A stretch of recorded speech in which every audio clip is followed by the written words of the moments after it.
Hi,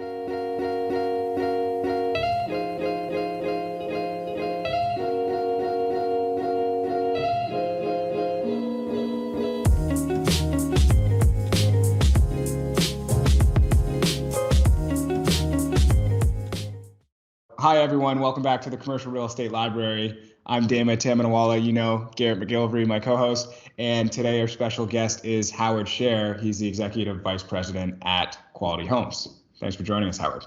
Thanks for having me. So Howard, just to kick us off, could you just give a bit of a background of sort of what Quality Homes does? Sure. So Quality Homes is a modular home builder, meaning we build mostly custom homes and cottages, some light commercial, off-site in a huge plant in the Mount Forest area of Ontario. And we take control of all of our construction sites right through from excavation to keys for our clients. Founded in 1987 and today probably Ontario's largest modular home builder in the custom home category. And what is a modular home? Like, take us through a bit of that process of like, you get a Sure. For something. Yes.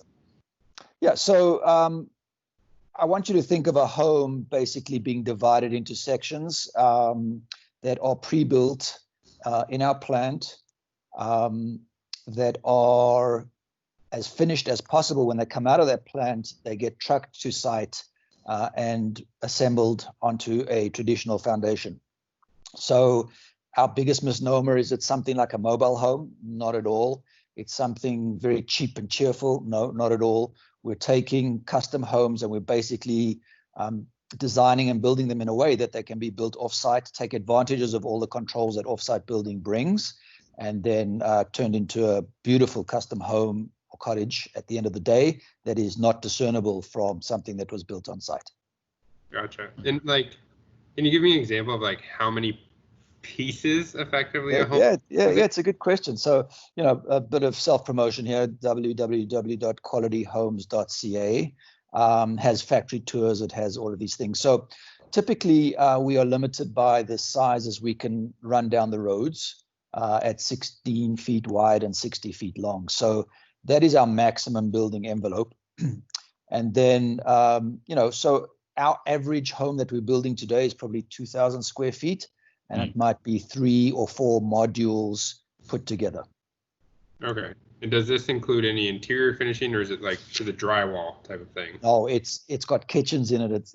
We even put the light bulbs in the light fixtures. Like it's really important for our efficiency for us to do as much as we can in the plant. So each workstation in the plant, it's actually an assembly line and it moves. Each station in the plant adds an enormous amount of value. So once the structural and the drywall's up, then we actually start with installing flooring and trim and kitchens and plumbing fixtures and faucetry. Like it's really done when it comes out of there, other than the bits and pieces that need to be finished on site. Howard, how many of these homes would you be building at any one time? Like, how big is this factory? Yeah, so our plant is about 120,000 feet. It has 18 work bays. So, you know, initially we're starting from framing, which is pretty automated, and I'll get more into that in a minute. In the first bay and the 18th bay, we're actually installing kitchens and final finishes. So through that process, each workstation adds quite a bit of value. Last year, we built 115 single-family homes. We built some multifamily on top of that. So, you know, every week there's a number of modules coming out, going on to and coming off the line. That's interesting. Yeah, it's really cool. And prior to this, I was watching a ton of the content that you guys put out, and it's showing assembling one house in a single day, right? Which is just unfathomable, or at least it was prior to you guys. Yeah. So, you know, speed is a natural, you know, project compression is a natural derivative of what we do. Typically, we would love to be able to install a single family home in one day. That way, elements and the weather and, you know, workload is contained. There's several weeks of finishing after that in terms of putting the brick on and all of those things as well. But we guarantee our completion dates, and I don't know any other single family residential home builder that actually guarantees the completion date. We pay $250 a day for every day we're late. We hardly ever pay out, and I don't know any other company, at least in Ontario, maybe all of Canada, even North America, that has such a guarantee. Wow. And so can you talk about, like, how does your timing differ from traditional building? How does your pricing differ from traditional building? Like, why would somebody go with Quality Homes rather than the traditional route of just finding a parcel of land and building it from scratch? Great question. So to talk about timing first. So we have a system in place where we use mostly employees. We have a lot of cross-trained employees. So when that house starts on the line, it's basically got consistent labor, materials, environment to go right to the end. So we're actually finishing a house in about 12 working days in the plant because everything's on site. Everything. What? Yeah. In terms of the plant, in terms of the people, in terms of the materials.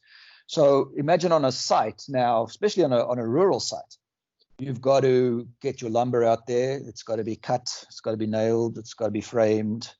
That goes up. Then the next stage, you've got to get your windows in, and then you get some sheathing on.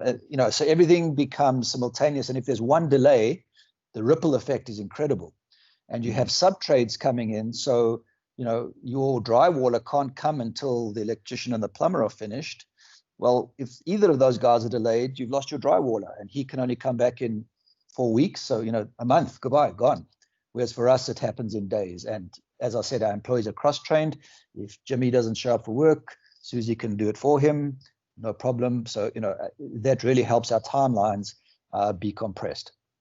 That has natural reflection on the cost. So everybody's can do it cheaper, right? So, this builder comes to you, says, $150 a square foot, and he gets you involved, and then the changes start because he can't get the labor, or one of those guys didn't show up, and the cost starts skyrocketing because of the delays, mostly in time. So to compare costs to a site-built operation, we would probably be marginally less at the end of the project in a fraction of the time. And if you take the benefits of the time into account, then we are significantly less. Moving costs, closing costs, delays, bank draws, financing money out there for extra time. Just all of the things that people don't really think of that costs incur make us significantly less expensive than traditional. What is it? I actually, I don't really know this. We are a commercial podcast, so I'd like to get in what you touched on, that building of multi-residential as well. Sure. But sorry, so how long does it typically take for building the traditional way? Assuming that maybe there's some delays and whatever, just the typical project for a single family home. Yeah, so to make a level playing field, let's say from the day you get a building permit, because the amount of time that goes into getting a building permit can be quite variable. Right. We happen to offer all the drafting and engineering in-house that other builders usually sub out, but that's neither here nor there. So from the time we get a building permit, we're typically on a fairly elaborate, again, 2,000 square foot home. We're about 16 weeks from the day we get the permit to the day we hand over keys. In a custom build, I think that 1 year is fair, and if it's elaborate, it starts going the other side of that. And builders challenge me on this all the time, but I say, when did you really start and when did you really finish? And at the end of the day, 12 months seems to be a very smooth build, and then we hear about the disasters that go on for many months after that. And time savings, it's pretty good. And guaranteed, right? So you're closing on your house because you need those funds to make your purchases, and now to the day when your home's going to be complete. Like that's worth a lot, right? Yeah, we one thing, you see all this great innovation in the residential category all the time, and a lot of the commercial guys usually say, well, that'll never happen in our industry. And that's where the innovation starts, is on the residential side, and then it transfers over. So it'll be interesting to see Like, do you guys do any commercial building? You mentioned multifamily. Do you do, retail or, more commercial, traditional commercial office? No, so we as a company don't.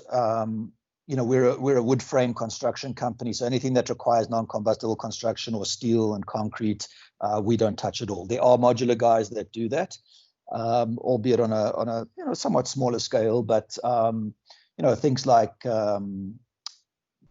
gas station kiosks, banks, things Right. with replicated footprints are getting more and more prefabricated because of it's so replicable, if that's a word. So in terms of our technology, most of it is in the framing. So we have these robotic saws. It's a beautiful thing to see. So the drafting department emails the cut list to the saw, and the saw tells the operator what lumber to load, and then the saw cuts it and labels it for the operator, and then that fits into jigs in our plant. So the precision is incredible. The speed is remarkable, and basically we get a quality product due to that technology. So our entire framing, roof truss systems, wall panel systems are all automated. To do that on-site is pretty much impossible. So that's where the whole prefabricated off-site construction wins in terms of the technology and the speed, et cetera, et cetera. So when we're building townhouses, for example, huge amount of replication, which is great because you get the cost efficiencies in the plant. Everything's pre-cut, pre-sized, pre-ordered, and basically we can run those modules through the factory really fast. And if you look at the size of townhouses now, with everybody downsizing and being more streamlined and being more attainable, they're very modular just by virtue of what they are. So whether you're hand framing them on site or we're doing it in a modular system, we've got some great designs where each unit is one module, maybe two modules, and they are assembled as such, and we can keep it really efficient there as well. So it's not only technology, it's also systems improvement that allow us to be efficient in replicating what needs to be built on site. Right. It's almost like the housing is becoming more like an IKEA catalog when you get your table, or you're getting a bookcase and it prints out all the pieces. IKEA are in the business big time in Europe and now in Great Britain. They are developers and they build small units. Oh, are they? Yep, and it's intriguing how they're doing it in terms of following their philosophies, and obviously they want to sell more furniture to these people. So they make it as a package deal with IKEA furniture in it. But they are substantial developers in Scandinavia and the UK. Substantial. Look at that. This is why you need to get the international guys. This is why we need more people with accents on our program. Well, my accent's a little further south than Scandinavia, but yeah. Right. One thing I like, it all sounds, really, I'm just fascinated with the idea. Is there any drawback to doing a modular home? Like, is the resale value any different than a traditional home of a similar caliber? Is it harder to do automation or put in new flooring 10 years down the line? Like, are there any drawbacks at all? So to answer your first question first, there should be no difference in the appraised value of a home. In fact, we have to overbuild our homes because they're going to be transported, lifted with a crane, et cetera, et cetera. So we end up with beautiful structure because of the way it's built. So that's actually an advantage. So I don't think we get appraised for more, but we certainly wouldn't be handicapped for being modular in terms of the appraisal. So the drawback comes around those travel sizes that I mentioned earlier. And they are not things that we can't do, but things that we become way less cost efficient to do. So let me give you an example. If you want a room that has 14-foot ceilings, we have to take your regular module, maybe with a 9 or a 10-foot ceiling, and then we put another mini module on top of that. That's an extra truck, it's extra crane time. So that becomes cost prohibitive because there are so many logistics that need to happen in order to execute that. Big, lavish, open plan rooms that are larger than, say, 30 by 30. I don't know how many people need an area that large, but that's difficult to do because of our modular system. We need some support and some bearing in various places. But our biggest challenge is perception. I spoke earlier about mobile homes and cheap kits and things like that. That's the biggest issue that we face. As soon as people come to our plant, see our model homes, do tours, that goes away for good reason. But our shortcomings are more economic in getting it done than absolutely not being able to do it. Right. So I'm always thinking about it from the multifamily angle. You mentioned that you had built multi-unit homes. Like, can you talk a little bit about that project or projects and how that worked? Yeah, sure. So, I mean, we have a couple of our own on the go at the moment. So, we have townhouses in a little town called Harriston, and we stick to rural opportunities for a number of reasons. So this is 23-unit townhouse project in a town called Harriston, which is about 45 minutes north of Waterloo. Great example. And essentially, these are townhouses. Nobody knows that they're modular unless they ask specifically, or unless they know that we're the company building them. And it's a very smooth project, and it's beautiful because if we sell 4 units, we build 4 units, we deliver 4 units, we finish 4 units. We don't have to build out the whole project to get the efficiencies that site builders do. And that's an area of slightly lower absorption. So, it certainly helps in terms of keeping up with the demand, in terms of building at the right rate. We have built 6 plexes, 12 plexes, 18 plexes. It's just a matter of stacking modules. Wood frame construction now can go 6 stories high. We don't love 6 stories. There's an inordinate amount of engineering and and hybrid systems given life safety, fire safety, elevator shafts, those kinds of things. So, 4 stories is our comfortable max, and we stack the modules and make it beautiful. So you guys have built a 4-story multifamily? 4-story, 3-story, lots of 2-story, and then in rural areas and for the aging population, bungalow townhouses are all the rage. I mean, if you have the space and the real estate to do it, for downsizing an aging population, man, it's exceedingly popular. Right. Sorry, just to finish, those units in Harriston, we have half bungalows, half lofts, and the bungalows are 1,000 square feet, and people are delighted. And if they want some extra space, they finish the basement. 2,000 square feet. So it's great. I'm thinking about, like, from a multifamily perspective, if you just tying up the site and how quickly you could get from that stage of, construction financing. I do that in quotes because it's such a different process for constructing. And then 16 weeks later, you have, maybe it's different if you have multifamily, but 16 weeks later, you just have this 18-plex sitting on the dirt and refinance and you're good to go. Like, it's, and therein lies the price advantage. So, when people say, are you cheaper? When you look at the systemic costs, yes, we're substantially cheaper. We may not be cheaper per square foot of hard construction cost, but a lot of even sophisticated developers don't take that into account when they manage their projects. So to go back to the Harriston one, we delivered a block in January of 2019, and we had move-ins May to for weekend of 2019. So there you go. 8 units. Yeah, that definitely will cut down significantly on financing and carrying costs. Yep.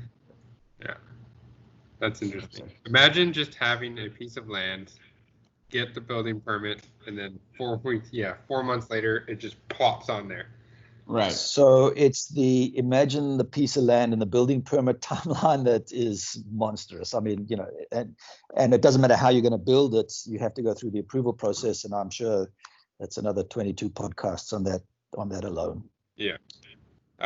So on that point, sorry, our construction permitting is a little different to traditional in that we are permitted in our plant by the CSA to build to the Ontario Building Code. So we cut down a huge amount of time and cost on inspections and getting stages permitted. It's all done in the plant, other than what's built on site. Yeah, because you could effectively get a plan vetted, and then it's already been vetted, and you could replicate that effectively in the time to go over those different the same plan basically again and again if you're doing the same 18-plex in different locations or something like that. Right. So you just need your site plan approval and foundations inspected, and off you go. Yep. You talked about obviously the circular saw, printing out instructions and cutting wood. Is there any other innovative technology that you guys use that traditional home builders might not?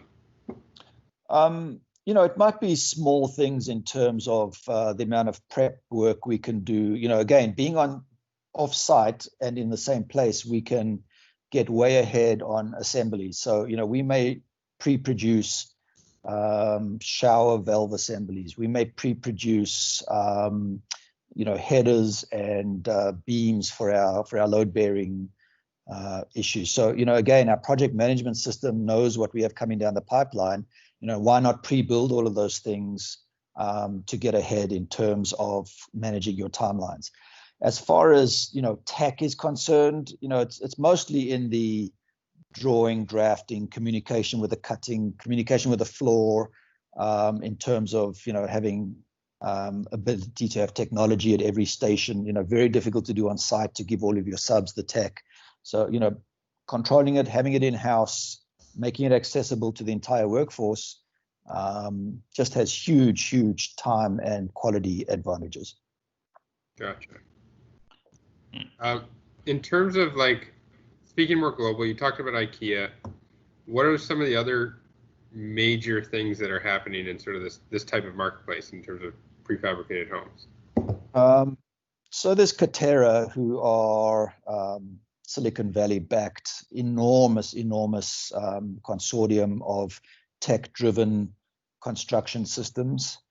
Well worth researching in terms of just bringing high-tech savvy project management, systems management to the construction industry. Sorry, this is Katerra? Katerra, K-A-T. Okay, not Katerra, like Toronto-based condo developer. Okay, great. No.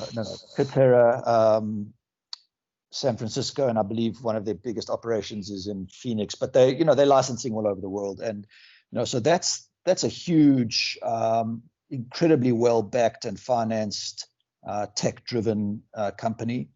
There is a company called Blue Homes, BLU Homes, out of California. Very, very design-oriented, prefabricated home systems, where the design is comes first, no matter what. Incredibly successful.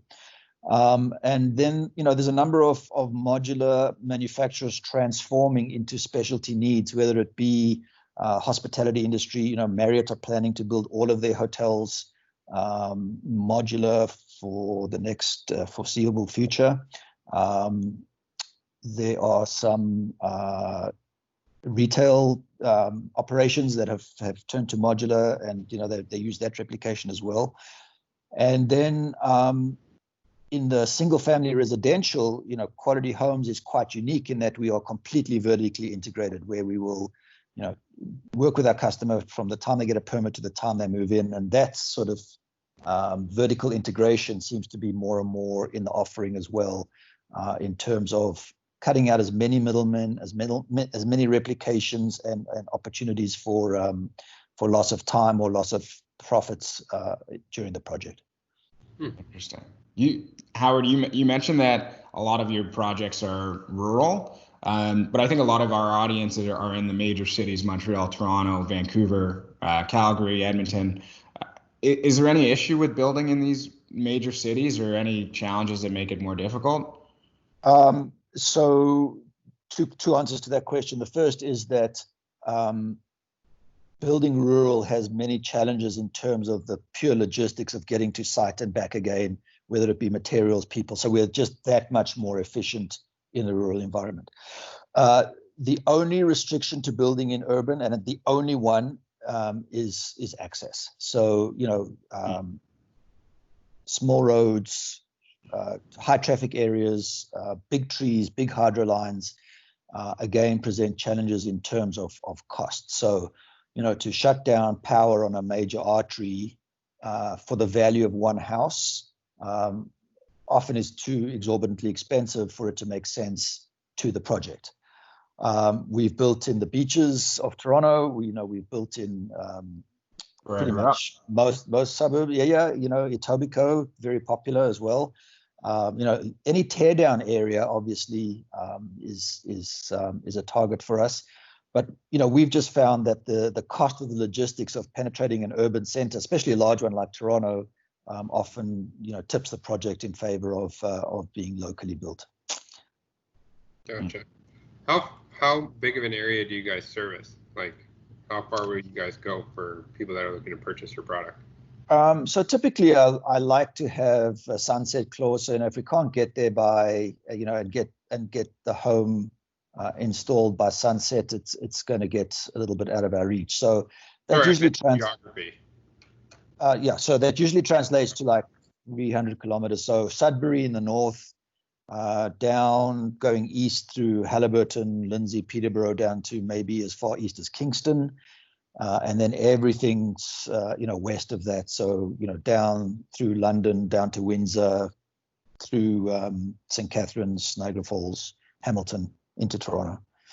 So it's a big area. It's a huge area. Marketing challenge 101. Yeah. Gary, you might have to tear down your apartment building and throw in a modular home there. Oh, you never know. Windsor, needs new housing. Yeah, so 50% of our single-family builds now involve a teardown, whereas probably 6 or 7 years ago it was maybe half of that, and 10 years ago it was hardly at all. Right. So that's definitely a trend that's emerging, given the lack of building lots, huge conservation requirements as well. So teardowns have become a lot more prevalent. How do you see your guys' market evolving in, say, the next 5 to 10 years? Is there any new technology that might be coming down that's going to help make it more efficient, or?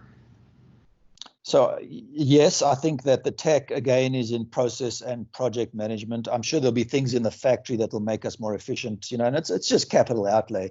If I get something that can flip a wall and I can drywall it both sides without having to touch it with the human hand, that can help a lot. But it's mostly in project and process management that makes the difference. That makes us that much more competitive against site building. I think our awareness is rising rapidly, not just Quality Homes, but the industry. Dwell magazine does an outstanding job of promoting beautiful prefab a lot. So people are becoming more and more aware of it. And I think that given what's going on at present, the need for peace of mind, the need for control, the need to have budgets understood, committed to, and stuck to, timelines, the same thing, I think will sway a lot of people in our favor, just in terms of having the peace of mind to have a well-built, on-time, on-budget project. Gotcha. That's interesting stuff. I actually did not know that much about prefab before obviously this, and it's very interesting technology, especially in terms of timing. That timing thing is key, and I don't think a lot of people understand that. Absolutely not. If you guys ever want to come and see the plant and maybe do something live from the plant, it's open. There's no trade secrets. It's 32 years of making mistakes. This is how we do. That's our trade. We'd love to have you, and can give your viewers a chance to see something completely different, and something we think is incredibly efficient, viable, and practical for those that want to build a residential home, or developers that want to build a complex. I think we'll take you up on that. I'm still just like, and I'd like to think about it more, but I want to bear out the business case for the multifamily, getting some land, getting the permits, and then just 4 months later, occupied at market rents and refinance, do it again. I just want to see that happen. But anyways, we can continue that discussion later. Yeah. Okay, we're coming up on the 45-minute mark, so I just want to, Garrett, before we, do you have any questions before the final question? No, I'm good. Okay, final question, Howard. So we've been so on modular homes, but this is more, I don't know, what's the word? Existential. So imagine years from now, you live a very long and successful life. You live into your old age, and for whatever reason, it's your last day, and your family and your friends and all of the people who love you and you care about are all around you. But for some reason, everything that you've ever put out, every piece of content, book you've written, it's all been erased. So you have 3 short notes that you can write on a piece of paper for your friends and family and the people who love you. What do you put on those notes? Whoa. I put dare to dream. Okay. I put never give up. And I put light will always transform over darkness and or win over darkness. And I think today of all days, that's a very important thing. Very, very timely advice. Yeah. Howard, thank you. Thank you so much for joining us on the podcast. QualityHomes.ca. QualityHomes.ca. Yeah, thanks, Howard. Thank you, guys. Okay. Take care.